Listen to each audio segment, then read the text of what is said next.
A little windy, but we're here at King Solomon's Quarry, or Zedekiah's Cave. So we're gonna go check this out. Okay guys, here we are at Zedekiah's Cave, coming inside. There's the outside entrance. Came in. And it's also called King Solomon's Quarries. Now, what we have here is basically what we're looking for. You can see these are quarries where they're all this is dug out for the stones and the building materials for the first temple.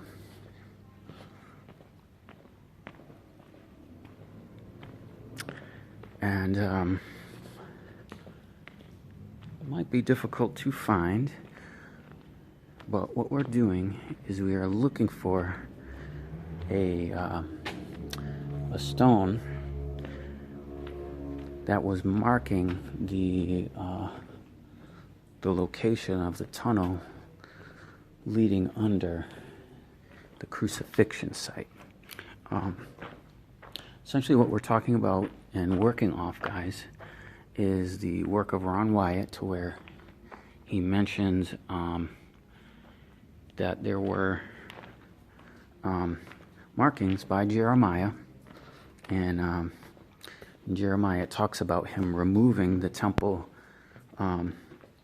vessels, the main ones, the Ark of the Covenant, one menorah, and hiding them in a cave. These would be, essentially cut off, but there was a marker that someone started to mark. But here we have the quarries. They did a good job of lighting this up and showing all the, the bedrock holding up these ceilings so that they don't cave in. But in one of these, it would mark a direction where to go, where it would lead. What happened is the cherubim, there was a cherubim etched on a stone, and we have a tour coming up. But basically, the cherubim was marked to show the location of the tunnel. This was chipped off and taken to the British Museum somewhere. So I'm going to kind of look around. Once I can find something of note, we'll point it out. Here's some views, guys, of the tunnel. It goes winding many, many places.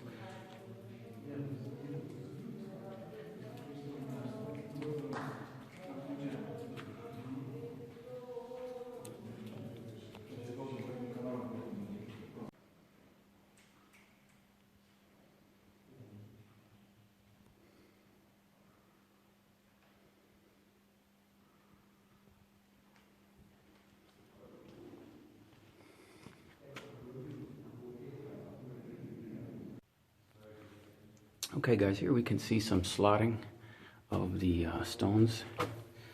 See my hand going in there very deep. That's my arm. I know the lighting is poor, but these are some stones that were in the process of being cut. So we can see that going down, and here's another portion of that one. So this gives us a sense of the size, Looks like a little more than an arm and an elbow,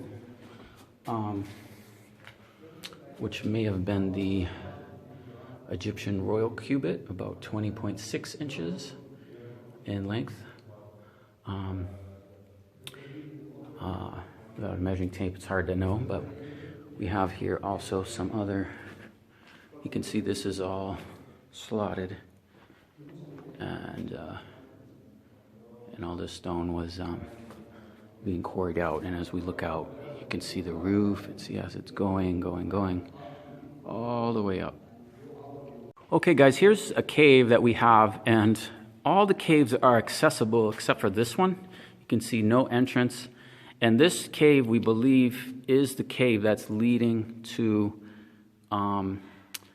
the Ark of the Covenant that is underground. We can't access this. It's got, of course, no light. But everywhere in here, we have access to all the caves. We have access to everything. We can see the quarry. We can see there's no other outlets in here except for this big one. So that's what we believe is the one that is leading, and that would be going underneath the garden tomb. Okay, so this is, again, Zedekiah's cave. We're here at Zedekiah's cave, and I want to have you get a reference point of where this cave is. We believe that in this cave it's a quarry, and underneath the quarry is the cave.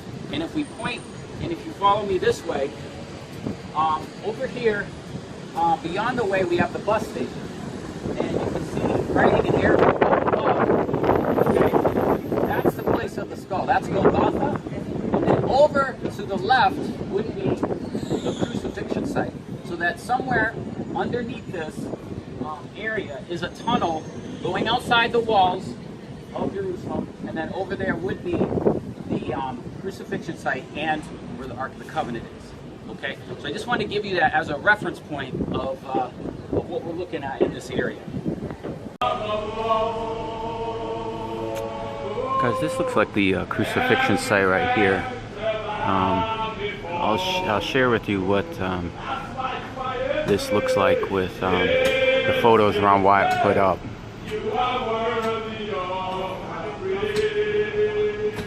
You're worthy, O Lord.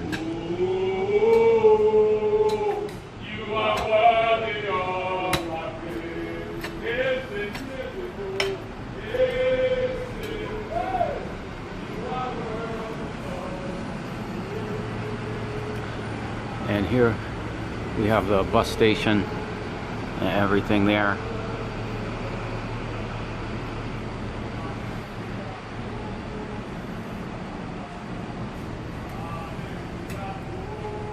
Yeah, this would be the site. Okay guys, at the garden tomb here, and I want to focus a little bit on this inscription we can see, and not inscription but writing we can see in Arabic. This is right above the garden tomb area. Let me just zoom out again so you can see it. This is what we're looking at. We have the bus station here, and what we're looking at here, guys, is let's kind of focus here on this writing. This is in Arabic that's written in the Quran, and see that kind of snake-looking thing? I can't focus on my finger and the image at the same time. It looks like a snake right there with the crown on top. That's the name of Allah, okay? And you can see before it, so in Arabic you read right to left, you can see there's an X, a cross. Okay, that is that's like that cross or X is swords. And then to the left of it, right there, you see that squiggly thing. You see that? This is actually the name in Greek of 666. So let me show that to you on my tablet. So guys, this is what I was referring to with these characters. This character and this line is the name of Allah. We have swords, and we have this one, which is kind of name of. Now if we turn this Allah off to the side and we look at it like this, okay, the name of Allah, okay, you can see the shape of that, right? Swords, this was turned on its side, this was turned this way. But if we actually look at the original Greek in Revelation, these are the characters, okay? I forget the precise characters, all these. One of these is not in use right now, but you can see that clearly that name is there. So they have put that name over this place. So Tell me there's not a war going on. Here you clearly have the name of Allah attributed to the number 666.